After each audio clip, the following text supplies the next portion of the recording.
Liz Myers told me that the mirroring house was Jim's project and that she had just written the checks. She wasn't kidding. Recalling the walkthrough video when Clint said, "You just don't want to know the price he gave either." Oh yeah? Well, tell me anyway. Sheesh. That figure is identical to the loan Jim and Liz took to fund the restoration of the mirroring house.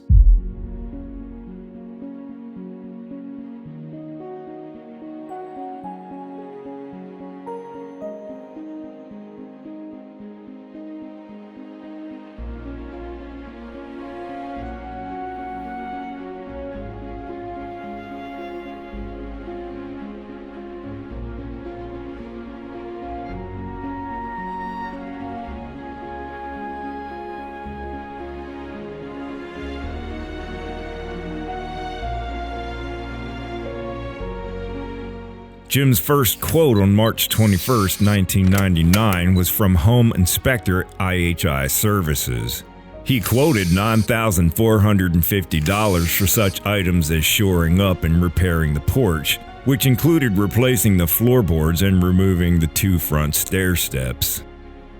Additional work included the interior walls, ceiling, and floors, fixing and rehanging the doors, and most critically, removing the crumbling walls on the back porch and replacing them with a more solid solution.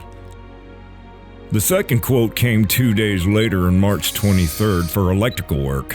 The cost? $14,000 to gut the house of existing knob and tube wiring, plus any other substandard electrical devices, and replace them with their modern equivalents, including furnace wiring, water heaters, and smoke detectors. To bring the house up to code, proper disposal of the 2 oil tanks and their contents was required. One we saw against the basement wall. The other was underground. On April 9th, Baystar quoted $1,850 plus a per drum fee of $125 for the 17 inches of waste oil in the underground tank. The entire bill came to $2,500. Next came the roof quote on April 20th, courtesy of John E. Zentz & Sons. This was a big one, clocking in at $38,791. It'll come as no surprise after Mr. Porter's comments during our walkthrough video that the roofers demolished the entire roof and rafters. Minimum 2x8. This one's shot. There's one over there that's actually cracked on the inside of the wall. Others suffered from insect damage. Ridgepole and 2x8 rafters replaced the old worn 19th century wood with half-inch OSB sheathing, topped with 15-pound fiberglass sheathing and 3-tab fiberglass shingles. The 5 existing chimneys were also removed and lowered to the height of the new rafters. None of the fireplaces were in use and had been boarded up since before 1943, the year the Wareheims bought the farm. In fact, the fireplaces in the upper and lower rooms on the westmost side of the home were no longer installed. The subject of the chimneys leads us to the most interesting part of the quotes Jim received. On May 1st, 1999, Carol Frock, master mason, evaluated the mirroring house. The Myers compiled a record of his comments and recommendations. Frock seemed enthusiastic about the mirroring house's stone walls. He said, quote, "Walls are made of blue shale stone, very hard. No deterioration with time, not like softer sandstone that even stands up with time. It'll last longer than the Bay Bridge. Don't worry about the stone walls. Worry about where they stuccoed over wood in the back. It's cracking. That closed-in porch needs redoing." Well, I think that goes without saying. Frock continues, "My God, these walls are 2 feet thick. There probably isn't much stone left in the fields. Think of all the sand they had to sift down by the creek, and the lime that had to be hauled back from the kilns. The walls are as good as the day they were put up. There's old horsehair in the mortar for fiber.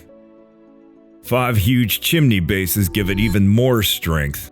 Chimney bases are 3 by 10 feet wide." Frock then recommended taking the chimneys down below the roofline only.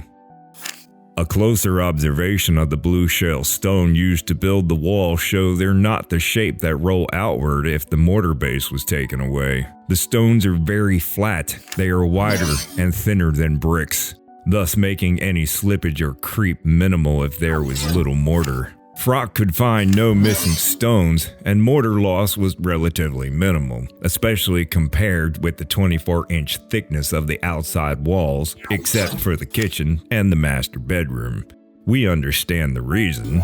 The kitchen addition was constructed after 1900, likely coinciding with the Galt family's tenure.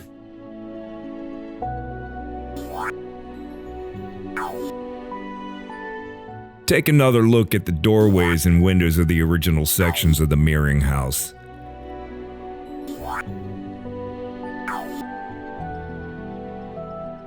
Their thickness is readily apparent.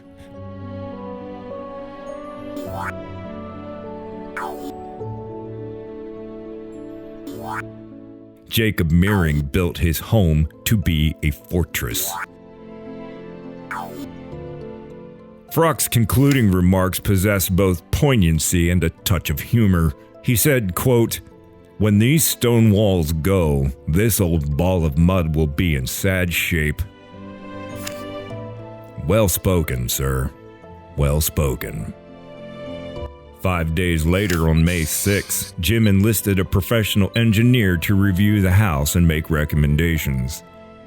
They were about what one would expect. The mortar in the basement stone walls showed severe deterioration, and cracking stucco throughout the house suggested settlement. Some areas on the second floor seemed to slope.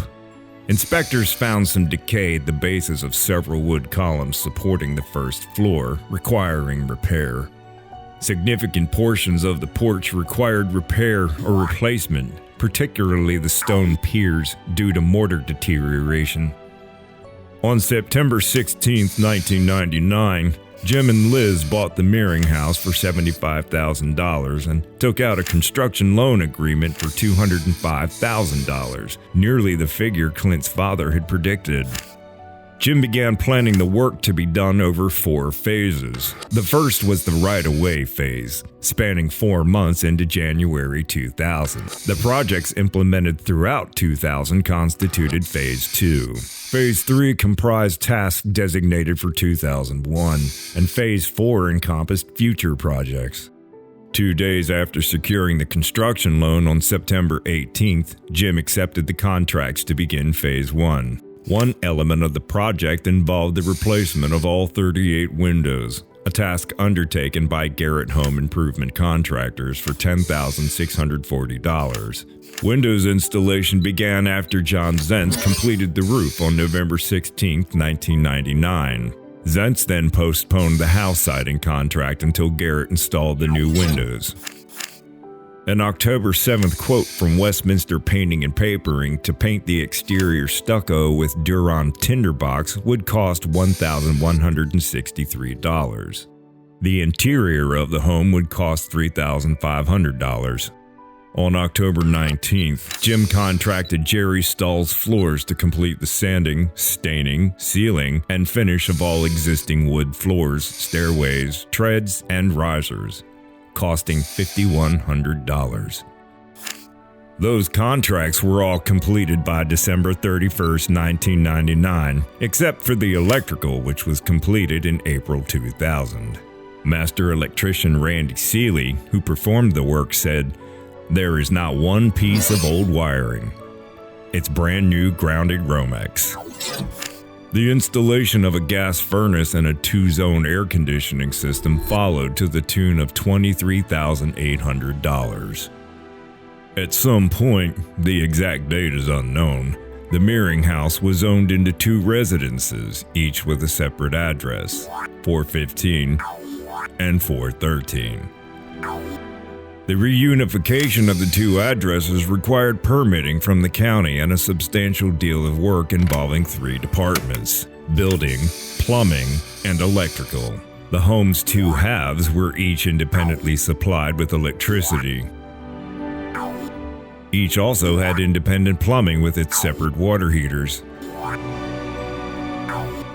Permanent partitions separated the two units that would require removal. The project's projected cost was $125,000. Jim applied for the permit on October 29, 1999. The county issued the certificate of completion on March 13, 2000. Phase 2 of the work to resurrect the Meering House began on March 19, 2000, with blown-in fiberglass in the attic costing $600. Carol Frock completed the basement canning room by pouring a concrete floor and parging the walls with a cement coating. The antiquated shower also received a proper stall complete with a vent. On July 5, 2000, Jim focused on the landscaping, including removing a large tree on the east side of the house as it was nearly dead. A wide variety of new shrubbery was to be planted, including yews, hostas, junipers, spireas, and Euonymus alatus, commonly known as a burning bush, all costing $3,200 more or less. Jim and Liz also purchased new appliances, including a new refrigerator, washer, dryer, stove, and dishwasher for $2,500. Estimating the total cost for Jim and Liz Myers to resurrect the Meering House based on Liz's paperwork totaled $156,416. However, several receipts were missing, and Jim didn't document incidental costs. I suspect the figure was slightly higher, although it appears not to have gone over budget. Jim did much of the lesser work and had sweat equity, where he hired workers from his current expenses ledger.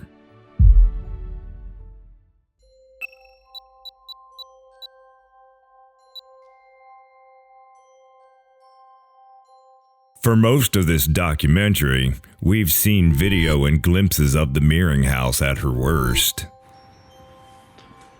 Let's see the result of Jim's vision, past the few photos shown so far.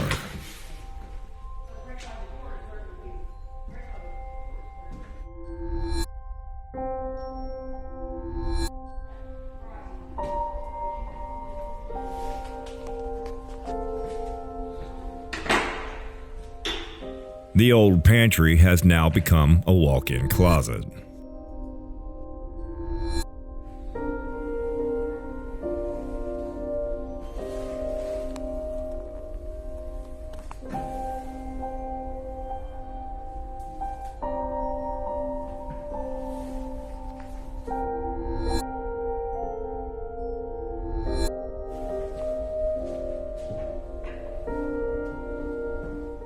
Here we see what Jim termed as a library, which was once the kitchen side of the smaller apartment.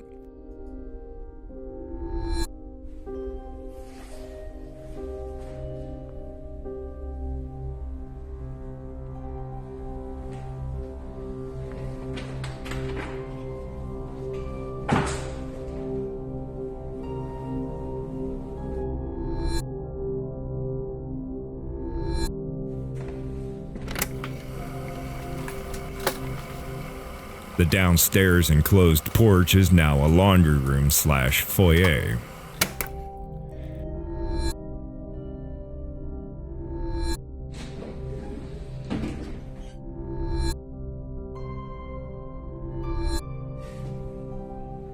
The downstairs entrance to the original second apartment is now a family room. Cleaning it up made it look much more spacious.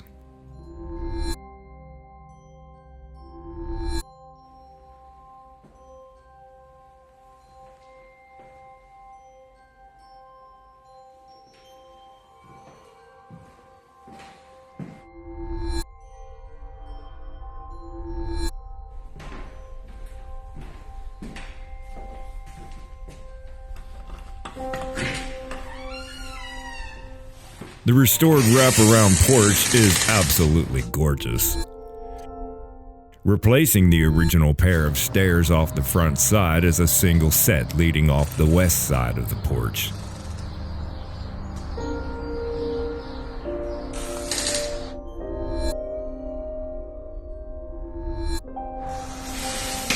The front yard is now much improved and well maintained.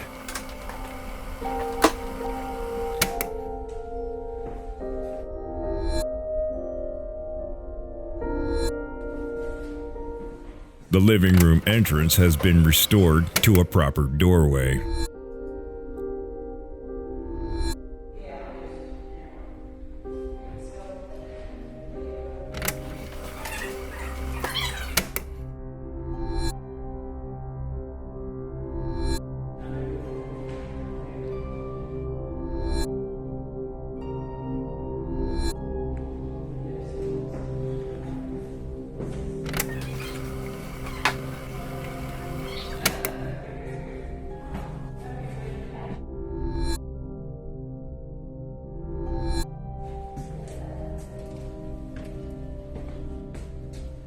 Although we don't have a walkthrough of the updated basement, it's clear from this glimpse that many of the rooms have been finished.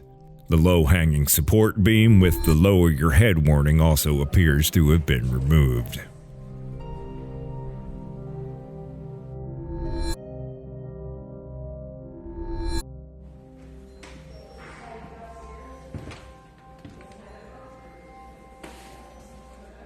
The kitchen has undergone a complete renovation, including the installation of an island. The rickety pantry add-on has also been removed.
Big enough I could act as if we didn't even have a AC.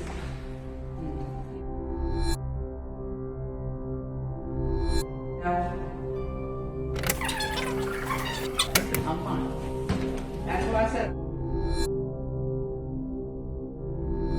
That's what I said. If we need at 9, I'm not. And I'm only going to an open house. I don't have anything until I have to be in Pittsburgh at 6:30.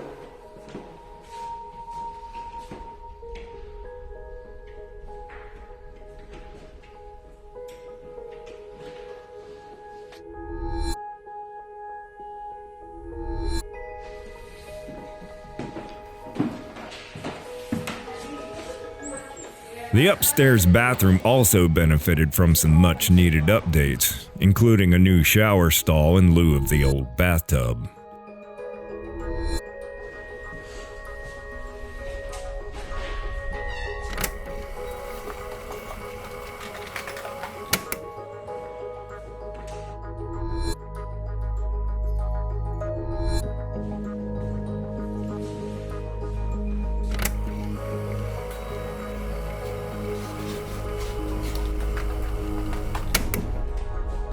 I have to agree with Clint on this one.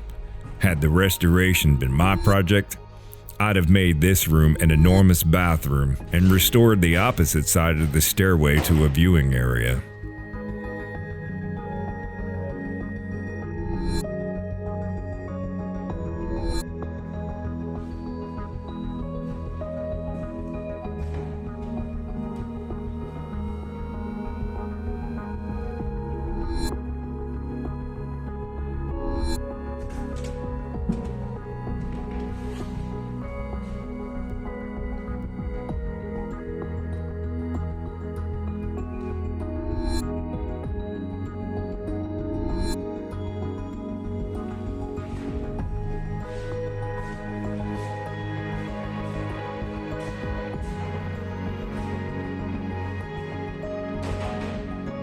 The sloppily installed wall to divide the upstairs has been rightfully removed.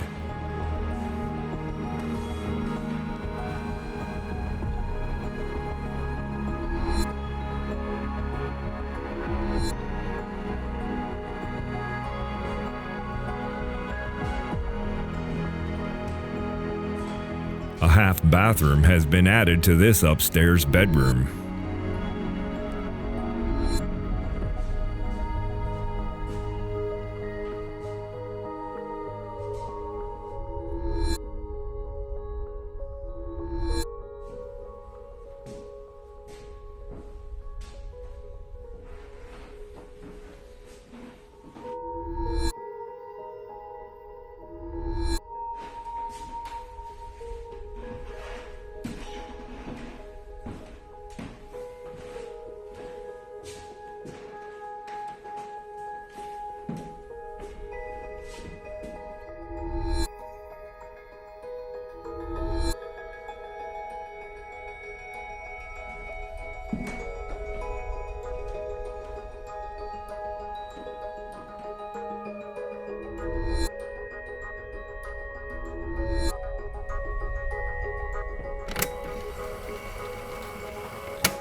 This space has been converted into a large walk-in closet.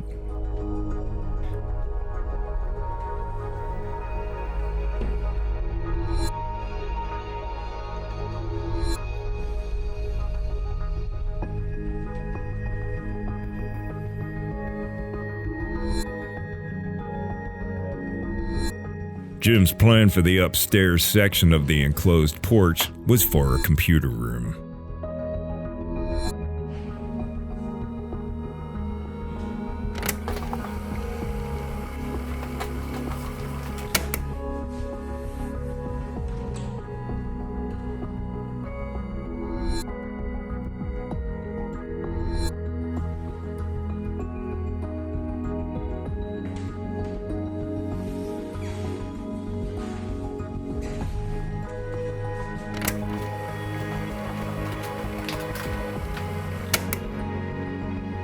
The Meering house was never the residence of Jim and Liz Myers and their 5 children. Instead, Jim rented it out, gaining some of his sweat equity through renters for reduced rates, as noted in this advertisement Liz circulated. In the years following the resurrection of the Meering house, Jim placed several ads in the Carroll County Times for renters. Liz told me she wanted to live there, but Jim felt that the house was too big for his family. Instead, they rented out the Meering house until 2015, when tragedy struck. Following a brief illness, Dr. James Myers, an oral surgeon at the Myers Family Dentistry practice within the Washington Heights Medical Center, died on June 4, 2015, at 70. He's buried at the Meadow Branch Cemetery, the same resting grounds as Jacob Meering. Following the conclusion of the most recent tenant's lease, Liz needed to sell the Meering house. It didn't take her long to find a buyer.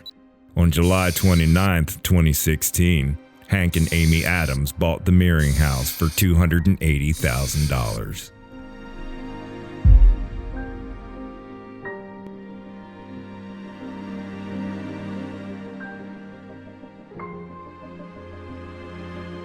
It was T.S. Eliot who authored one of my favorite quotes.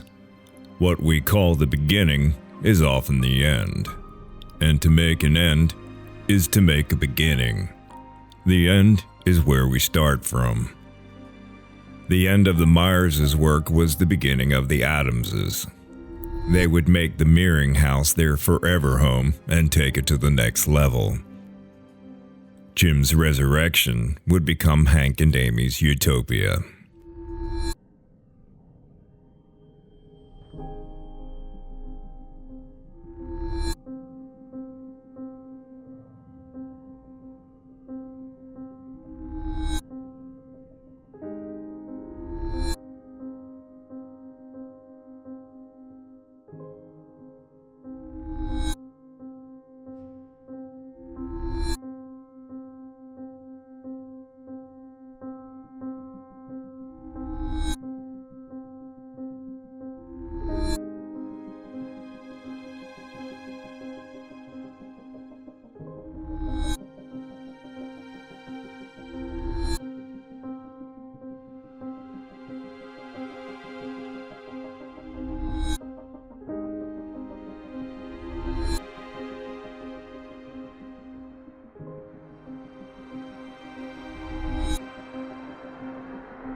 The first modification was to add a downstairs half bath in the original pantry's location.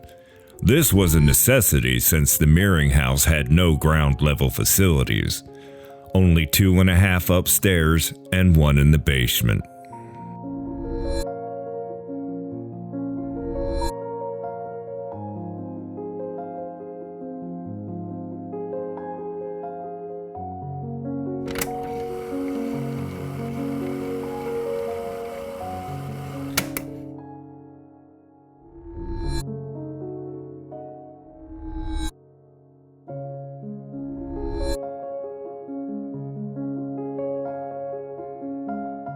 The door to the family room was sectioned off and converted into a spacious foyer closet, with the windowsill beside it and its spacious interior becoming a display shelf.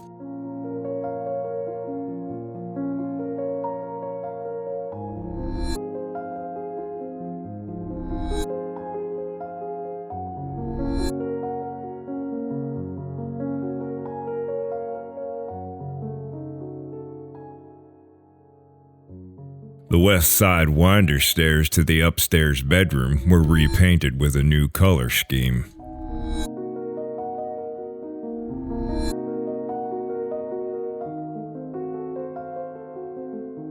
This modification was a big one.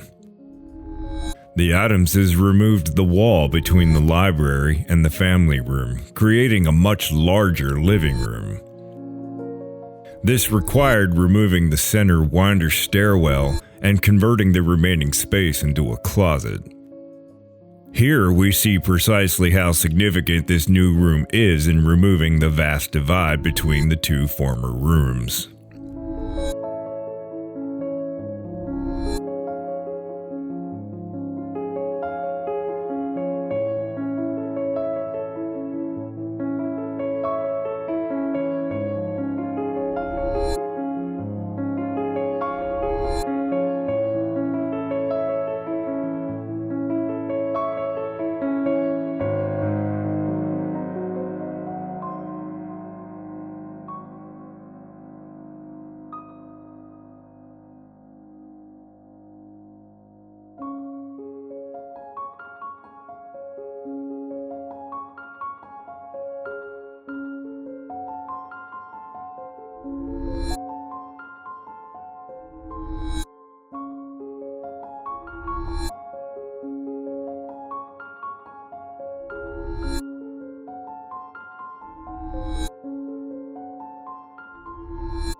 The former living room was turned into a large dining room with a much wider entrance.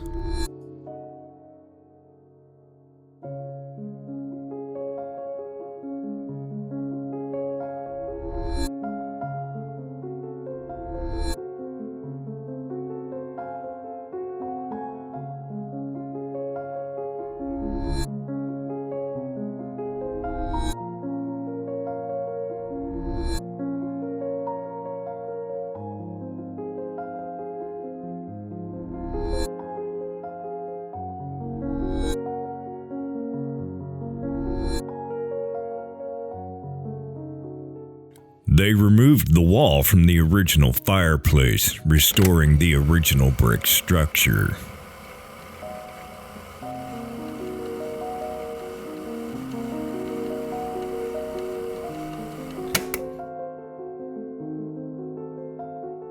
Also, here we see the wall surrounding the fireplace originating in the basement, restored to its brick composition.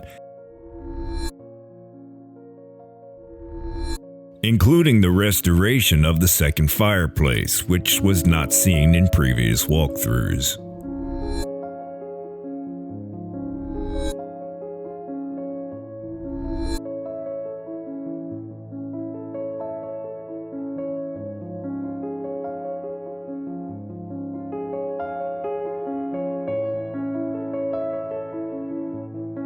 The Adamses completely remodeled the kitchen, converting it into what many would call the dream kitchen. The sink and the dishwasher have been moved to the opposite wall, while the south side chimney has been covered with an artificial stone face and fireplace display. The refrigerator and the stoves have been moved to the westmost wall, covering the original windows.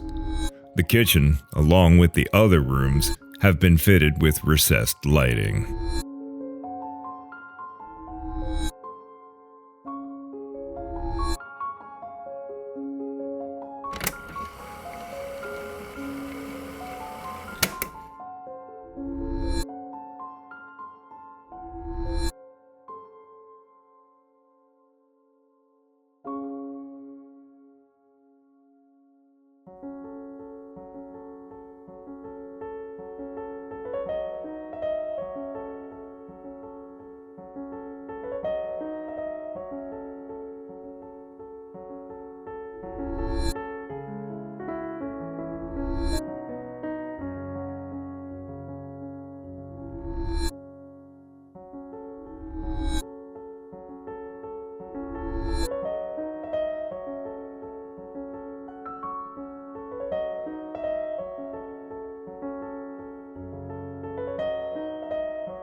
The master bedroom now contains a massive enclosed alcove closet, carpet, window treatments, and an arch for the bed to provide light.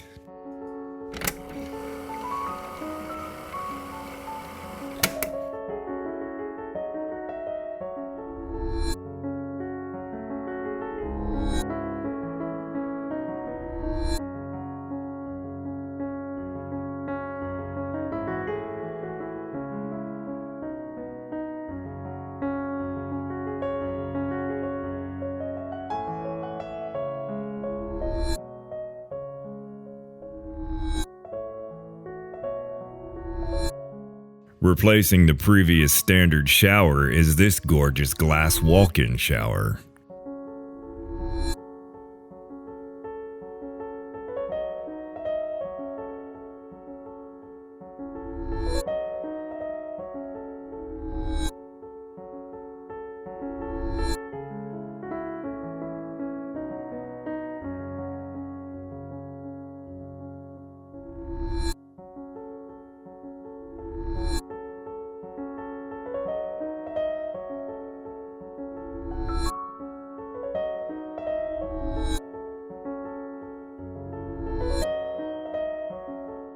The upstairs bedrooms have been carpeted and repainted.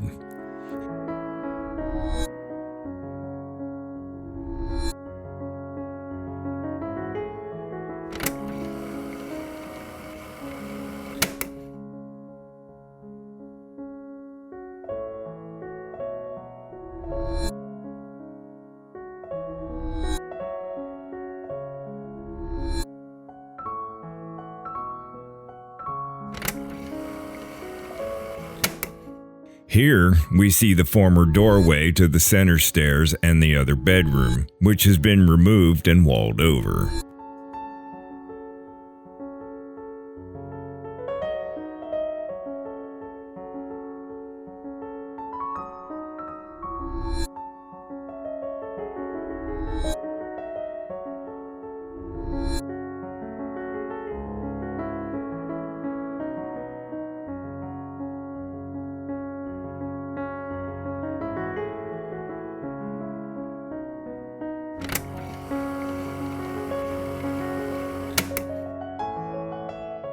The large walk-in closet Jim Myers envisioned has now become a computer room.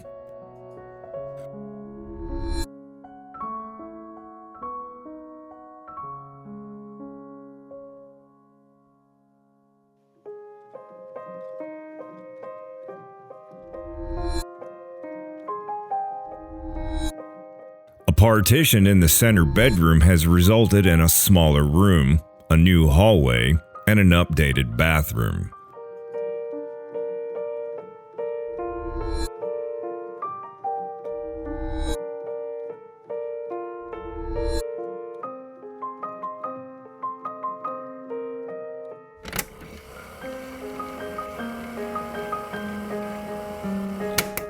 The removal of the center stairwell reclaimed extra space for the bedroom.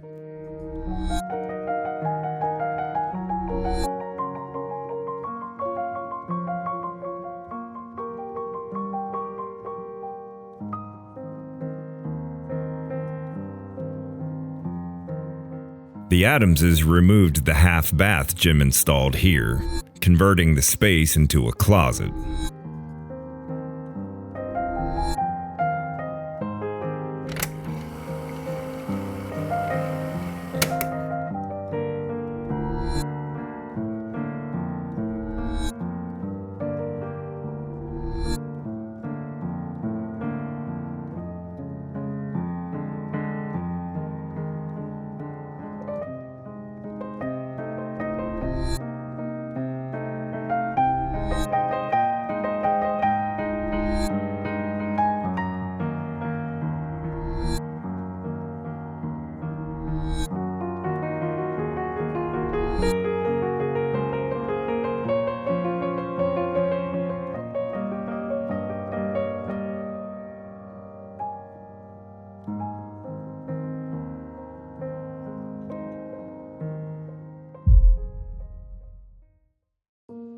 Hank shared with me that the total cost of their improvements to the Meering house was roughly between $100,000 and $110,000.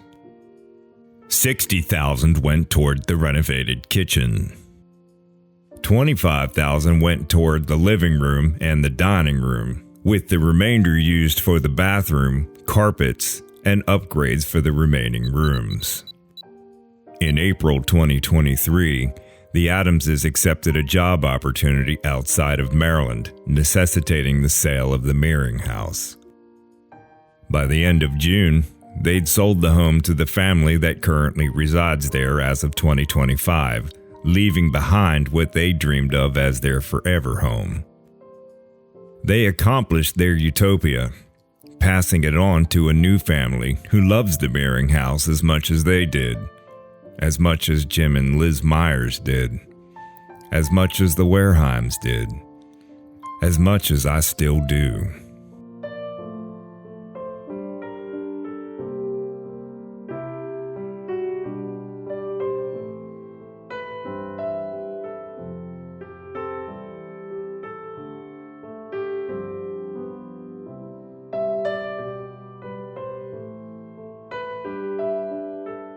I've occasionally wondered what Jacob Meering might think of his home if he could see it today with the addition, the modern amenities, and that it survived almost 2 centuries when it nearly didn't. Although I have little doubt he'd disapprove of how his farmland was cut up and turned into a cookie-cutter neighborhood, I like to believe that the sight of his beautiful 19th century antebellum home and its immaculate condition he would approve of. As Carol Frock said, "When those stone walls go, when that home goes, this old ball of mud, indeed, will be in sad shape." I truly hope it never comes to that.